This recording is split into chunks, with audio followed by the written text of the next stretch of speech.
ஏமா ஏமா உன்னை எங்கெல்லாம் தேடுறது? ஒரு ரேஷன் கார்டுக்கு 3000 ரூபாய் கொடுக்குறாங்களாமா நம்ம கவர்மெண்ட். என்னடா சொல்ற? 3000 கொடுக்குறாங்களா? அட ஆமாமா, 3000 ரூபாய் கொடுத்தா போதுமா? அந்த பொங்கல் அப்படியே கொண்டாடி போடலாம். சரதா பொங்கல் காசு இல்லாம இருக்கு. அந்த 3000 வச்சு நீ ட்ரெஸ் எடுத்துக்கோடா. அம்மா இது போதுமா? இன்னைக்கு நான் வீட்டோட கூட நானே பாக்குறேன். நீ வேலையே பார்க்கணும், ரெஸ்ட் எடு. வேலையை முடிச்சுட்டு உங்கள்கிட்ட ரேஷன் கார்டு வாங்கி போறேன். இந்த போகணும்.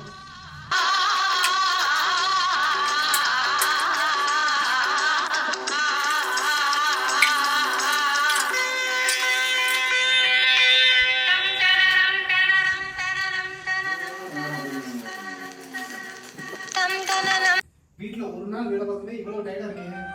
இவங்கெல்லாம் வாழ்க்கை முழுவதும் இப்படித்தான் வேலை பார்க்கறாங்க. ஏமா அந்த ரேஷன் கார்டு எடுத்து கொடுமா. ரேஷன் கார்டு தொலைஞ்சு போச்சுடா. நேத்து தான் அப்ளை பண்ணோம்.